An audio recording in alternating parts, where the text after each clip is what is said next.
Hello everyone, welcome to the interview technical round channel. And if you haven't subscribed our channel yet, I will suggest you to subscribe our channel because on this channel we will help you in cracking interviews which are related to the technical rounds. So in today's video we will cover up few questions based on .NET which are usually asked in .NET interviews, and these questions are for the people which are freshers and have experience of around 2 years. Alright, so let's begin with the first question. What is the .NET framework? So the answer is, it is a platform for building various applications on Windows. It has a list of inbuilt functionalities in the form of class, library, and APIs, which are used to build, deploy, and run web services and different applications. It supports different languages such as C#, VB.NET, COBOL, Perl, etc. This framework supports the object-oriented programming model. So basically .NET framework is a kind of platform which provides us classes, libraries, APIs which help us to build our application. Let's move to the next question. What are the important components of .NET? So the answer is, the component of .NET are Common Language Runtime, which is known as CLR, .NET Class Libraries, Application Domain, Common Type System, .NET Framework, Profiling, etc. However, the two important components are Class Library and the Common Language Runtime. So basically the two important components are class library and common language runtime. Class library provides us various classes, interfaces, and data types so that we can build our application, and we will discuss about common language runtime in coming questions. So CLR is something which is mostly asked in every interview. We will discuss about it now. In the following question, it is asked, what is CLR, CTS and CLS? CLR is known as Common Language Runtime. CLR does various operations like memory management, security check, assemblies to be loaded, and thread management. It provides a secure execution environment for application. Whereas CTS, which is known as Common Type System, ensures that data type defined in two different languages get compiled to a common data type. This is useful because there may be a situation when we want code in one language to be called in other language. To understand CTS better, we can see this example. We can see practical demonstration of CTS by creating the same application in C# and VB.NET, and then compare that the IL code of both application. IL is intermediate language code. Here the data type of both IL code is same. So basically intermediate language is an object-oriented programming language which is designed to used by compilers for .NET framework, and it converts the source code into machine independent code. So we can run that machine independent code on any kind of machine. So when we check the IL code which is created by C# application and VB.NET application, the data types will be same. That is the use of CTS. And then we have CLS, which stands for Common Language Specification. CLS is a subset of CTS CLS is a set of rules or guidelines. When any programming language adheres to this set of rules, it can be consumed by any .NET language. So basically CLS are set of rules and guidelines which are common for all the programming language which we use in .NET framework. Our next question is, what is GAC? So the answer is GAC stands for Global Assembly Cache. Whenever CLR gets installed on the machine, GAC comes as a part of it. GAC specifically stores those assemblies which will be shared by many applications. A developer tool called gacutl.exe is used to add any file to GAC. Alright, let me give you a brief example of GAC. So in a project, while we are creating application, so if we are creating multiple application and we are using same DLL file or classes, so we have to add those DLL and classes independently in each and every application while developing it.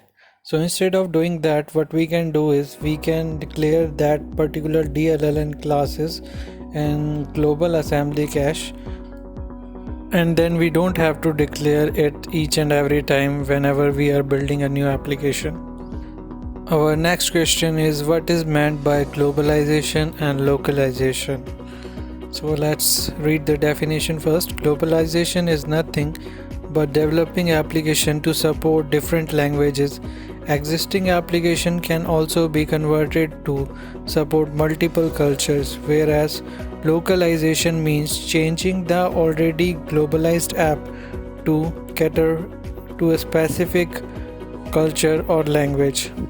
Microsoft extension localization is used for localizing the app content. So as the definition says, if we are building an application which supports multiple languages, that is known as globalization, whereas if we are localizing an application for a particular language or a culture, that is known as localization. Then is, what is JIT? JIT. So answer is JIT stands for just in time. JIT is a compiler that converts intermediate language to a native code. So native code is the code which machine can understand. The code is converted into native language during execution. Native code is nothing but hardware specifications that can be read by the CPU. The native code can be stored so that it is accessible for subsequent calls. So what we understand here is JIT is a compiler that converts intermediate language to native code. Our next question is, what is MSIL? MSIL stands for Microsoft Intermediate Language.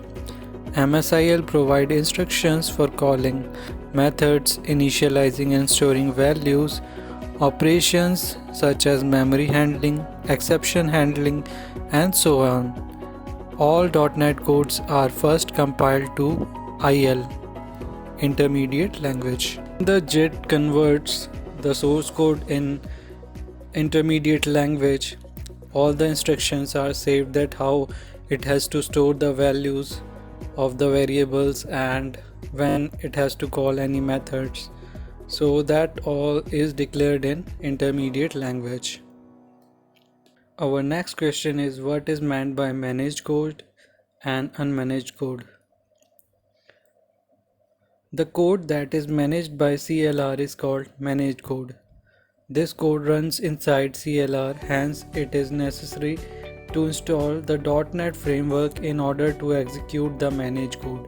CLR manages the memory through garbage collection and also use the other features like CAS and CTS for efficient management of the code.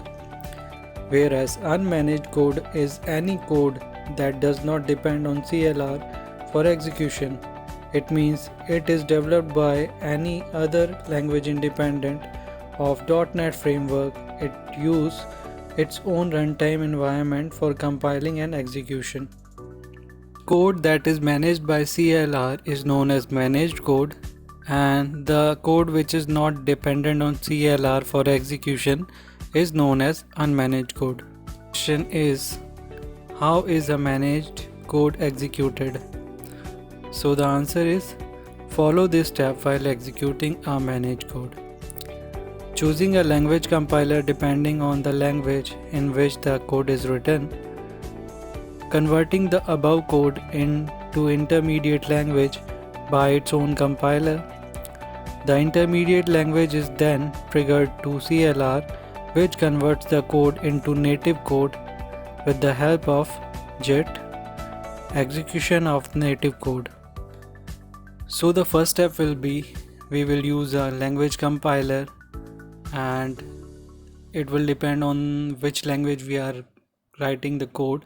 In case if we are using C# language, then we will use a compiler that can compile the C# language into intermediate language, and once it is created, then we will use CLR, and that CLR will convert that code, intermediate language code, into the native language by using JIT, and that native code will be executed on the machine. Next question is, what is an assembly? What are the different types of assemblies? Answer: an assembly is a collection of logical units. Logical units refer to the types of resources which are required to build an application and deploy them using .NET framework. The CLR use this information for the types implementations. Basically, assembly is a collection of EXE and DLLs. It is portable and executable. There are two types of assembly, private and shared. Private assembly, as the name itself suggests, it is accessible only to the application. It is installed in the installation directory of the application. Shared assembly can be shared by multiple applications. It is installed in the GAC. So the assembly is collection of EXE and DLLs, and it is of two types, private and shared. And private assemblies are only used by application, whereas shared assemblies can be used by other applications as well. Our next question is, explain the different part of an assembly. The different part of assembly are manifest. It contains the information about the version of an assembly. It is also called an assembly metadata. Type metadata, binary information of the program. MSIL, Microsoft Intermediate Language Code, and resources, list of related files. So we have these four parts of assembly: manifest, type metadata, MSIL, and resources, and their functions are declared as above. Our next question is, what is caching? Cache means storing the data temporarily in the memory so that the application can access the data from the cache instead of looking for its original location. This increases the performance of application and its speed. System.runtime.cache namespace is used for caching information in .NET. Given below are the three types of cache: page cache, data cache, and fragment cache. When our application uses cache memory to store data, in that case the application will run fast, respond fast, because cache memory is very fast. Sometime in ASP.NET interview they might ask you what is MVC. So MVC stands for Model View Controller. It is an architectural model for building the .NET applications. where model object stores and retrieve data from the database for an application. They are usually the logical parts of an application that is implemented by the application's data domain. View are the components that display the view of the application in the form of user interface. The view gets the information from the model objects for their display. They have components like buttons, drop boxes, combo box, etc. Controllers handle user interaction. They are responsible for responding to the user inputs, work with the model objects, and pick a view to be rendered to the user. So let me quickly explain you what is MVC. In MVC we have three things. One is model, view, and controllers. Basically it is an architecture and it is divided into three parts. Whenever a user executes an MVC application, first it will go to the controllers, and then from controllers it will check whether the application needs any kind of data. In case if it needs a data, it will go to the models, and after fetching data it will get back to the controller, and at last it will show the view to the user.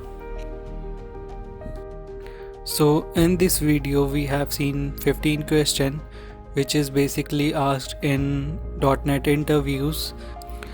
Please prepare these questions well before you go to any interview. And soon I will come up with more important questions for .NET interviews and other kinds of interviews.